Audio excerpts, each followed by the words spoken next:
SUVs are pretty much everywhere these days, from everything as small as a little crossover all the way up to your traditional big four-wheel drives. It seems that somewhere along the way we forgot what the S in sports utility vehicle stood for. But thankfully, brands like Genesis are here to bring sporty back.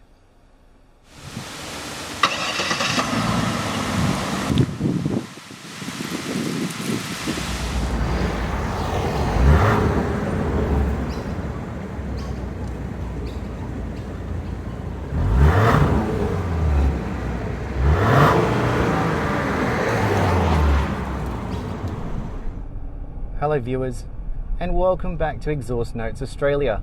I'm Dan, and look, I've got to admit, I'm not much of an SUV person.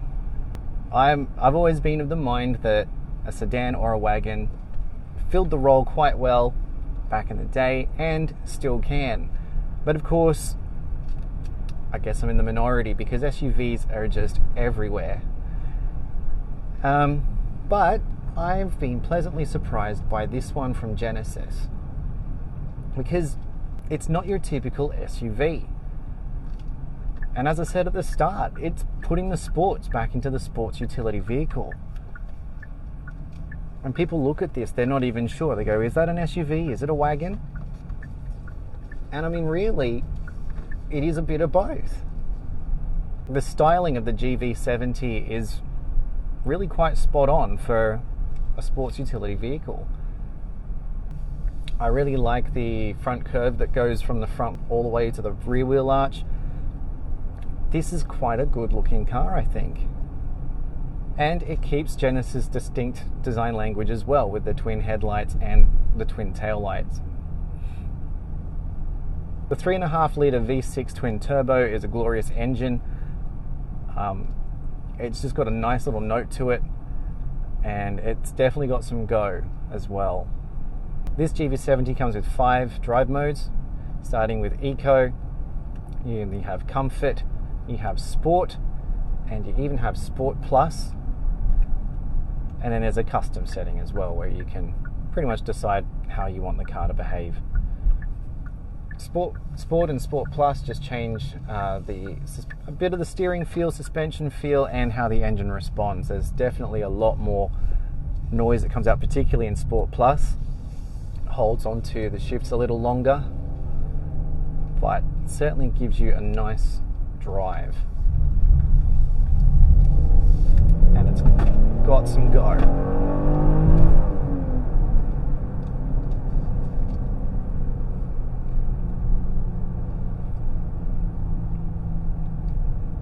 Boy, it's got some go.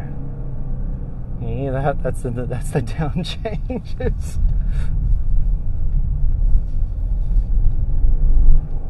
So there is a 2.5 litre 4-cylinder engine available in this car as well. The rear-wheel drive and all-wheel drive formats in that configuration, delivering 224 kilowatts and 422 newton meters of torque. For the rear-wheel drive, you're looking at about $77,500, and for the all-wheel drive, $80,000. Of course, here we have the 3.5 litre V6 twin turbo, which pushes out 279 kilowatts, 530 newton meters of torque to all 4 wheels, starting from $93,500 for the Sport line and $101,200 for this luxury Sport line that we're in here. But it's quite a nice engine. Even in just Eco and Comfort, you get a little bit of that exhaust note, but once you put it into Sport or Sport Plus, the engine really growls. We'll give it a little bit of a blast here.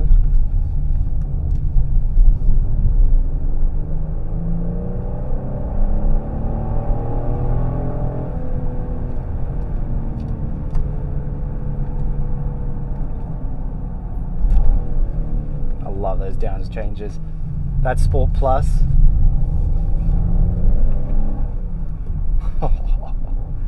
Yes, I like that. Really makes you want to take it out on some more challenging roads, I'll admit.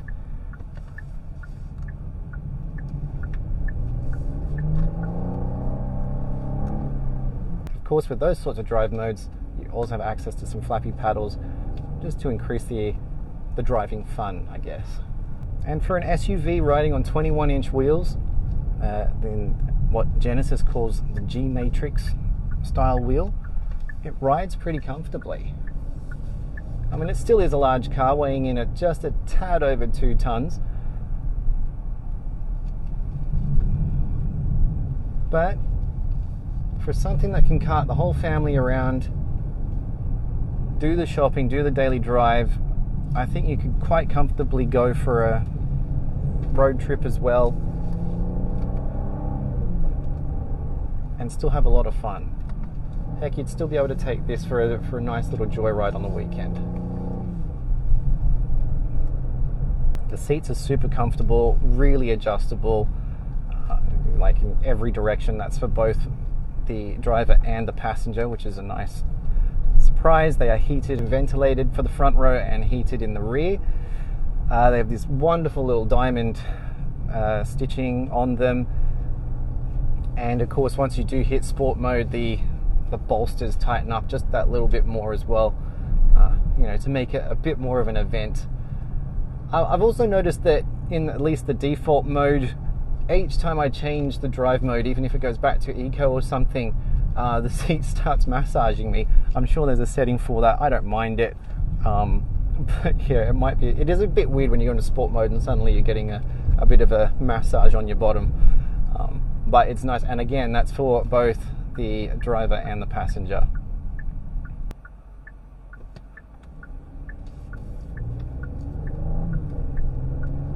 Yeah, it's got some pull. It really holds on to that gear too. I think that Sport Plus just really wants to go that much more. Now there is a motorway coming up, so I'll see if it does a bit better then. Even for an 80 zone, it didn't really want to change up.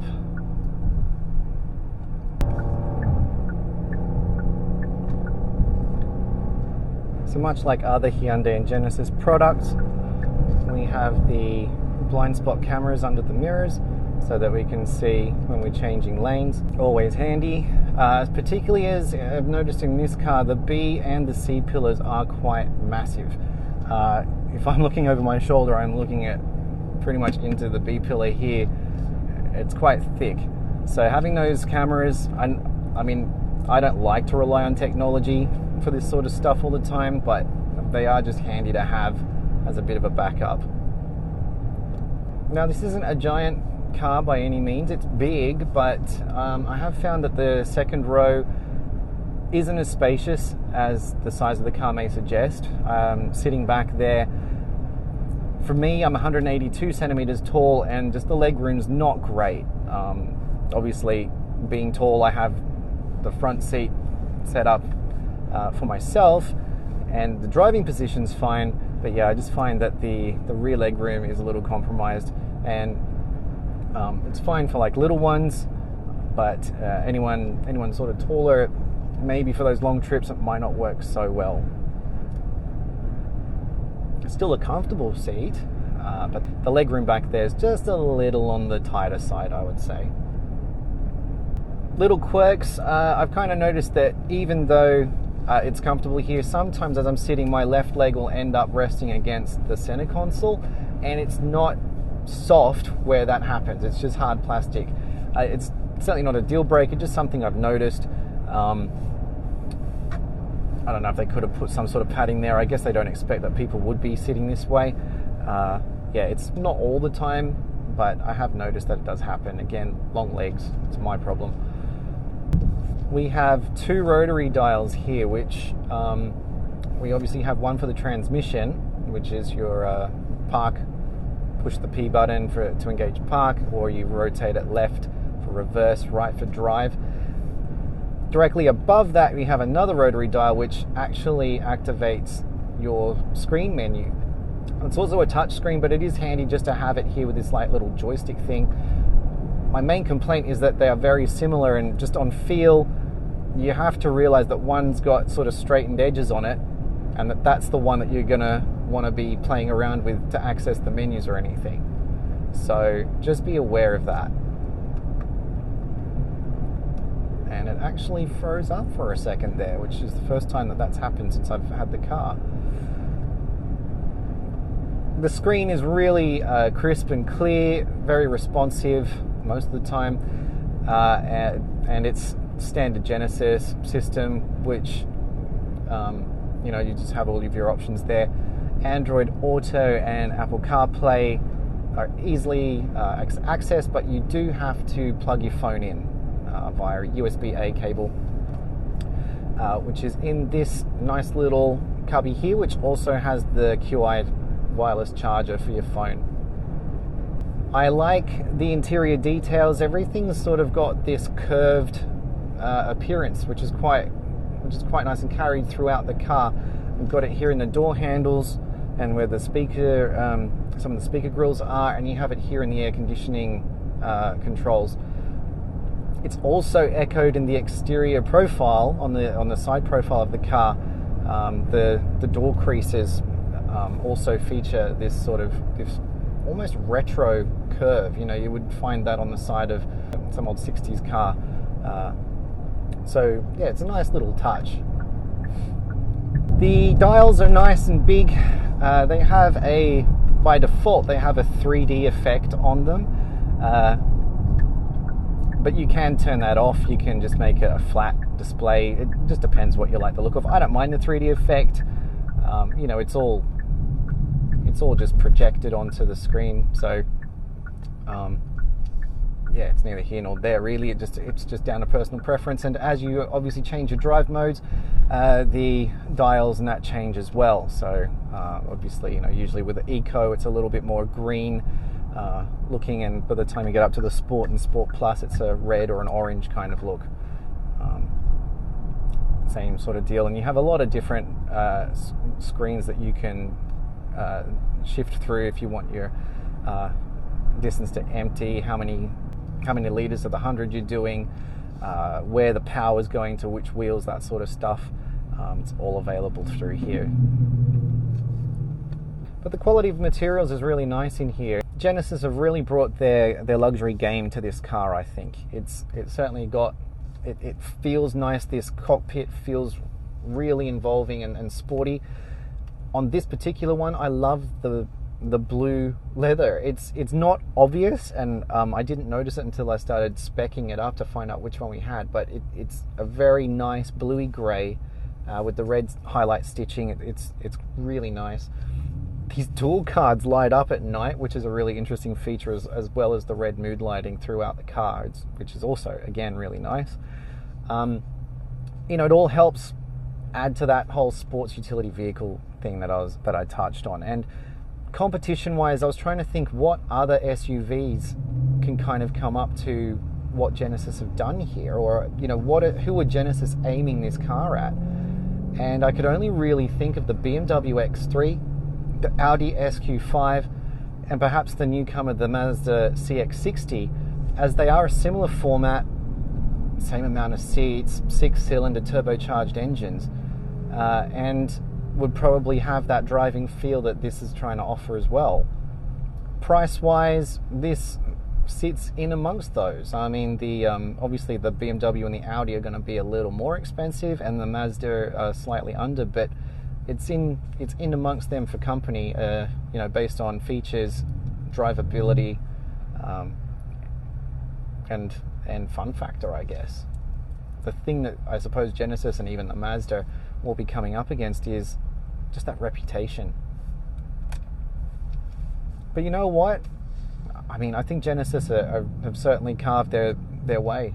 So Genesis are making a name for themselves in this, and this is a really good car for what they're aiming at here. And you are seeing a lot of them out there. The GV70 appears to have been quite a popular vehicle in Genesis lineup. We're certainly starting to see a lot more of them out there on the roads. Now, Genesis, much like any other manufacturer, offer a 5-year unlimited kilometre warranty. So Genesis do offer complimentary servicing. It's included in the price of the car, and they will come to you, take it away to get it serviced and bring it back, whilst giving you a complimentary vehicle if needed as well. They have 24/7 roadside assist and customer service as well should you need it. So the exterior has a really athletic appearance. I do like, even from sitting inside looking over, and you can see the front arches and the way they've been shaped. You got the big in your face grille, but you know, in that dark chrome, it looks really nice.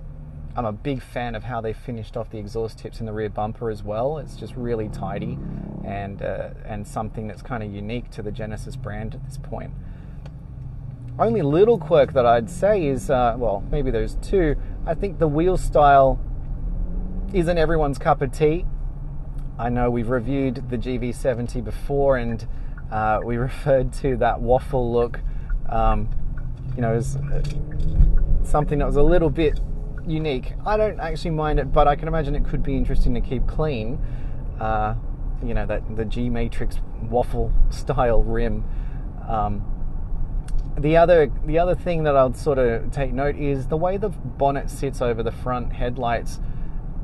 It's not flush. There's a slight overhang, which is a little bit odd, something you'd probably catch your sponge on when you're washing the car, that kind of thing. It's certainly no deal breaker, but yeah, it makes the bonnet look like it's sitting a little funny, that's all. Some other cool features of the car and other Genesis in general is the remote start and the remote park assist, where you can basically drive the car forward or in reverse via the remote. It's handy for tight parking spots, or if you're parked up against a pillar, scaring the crap out of your significant other in a car park, or if you just want to line up the Genesis badges for a video shoot like I did earlier. Audio is provided by a 16-speaker lexicon system, which is very nice. It's got deep enough clarity and bass, which is, you know, generally what you're after these days. And we have a fingerprint scanner. Once you set up your profile, you can just scan your fingerprint and it'll load up all of your features, which is quite nice. I haven't done that, obviously it's not my car, but yeah, just right here, just behind the steering wheel. For boot space, we've got a generous 542 litres back there, and a nice place to stow the boot cover should you not be using it. If you fold down the seats, that opens up to 1678 litres, which is more than usable, I think. The rear seats also have some adjustability. You can recline them a little further. And Genesis claimed that this car will do 0 to 100 in 5.1 seconds, which is pretty decent for something of this size. I'm a big fan of the ultramarine blue leather in this car with the red stitching. I think it gives it a nice point of difference. Sort of goes with the red. Blue's an interesting choice, I think, but it works. It's not an in-your-face blue, it's more of a grey. It's quite subtle, but yeah, I just think it's nice. It's something a little different from your standard black.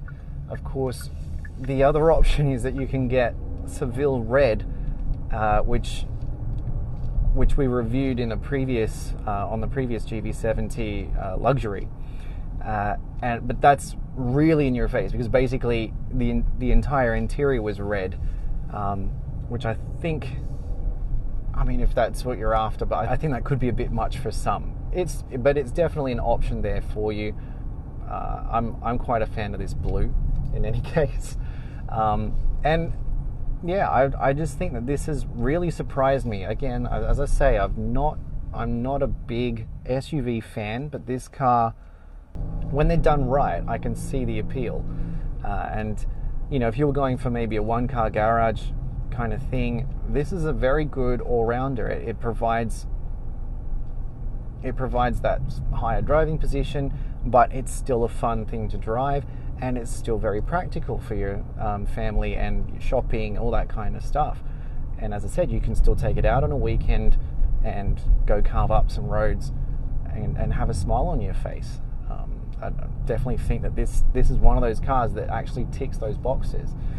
And yeah, so I've had quite a bit of fun in it. So thanks all for watching. Thanks Exhaust Notes Australia for letting me review it, and also thanks to Genesis Australia for letting me have fun in their car for the last week. What are your thoughts? What do you reckon? I think Genesis are onto a good thing with this car, and I think those who are buying them probably think so too. Yeah. I wonder if they'll notice if I don't give it back.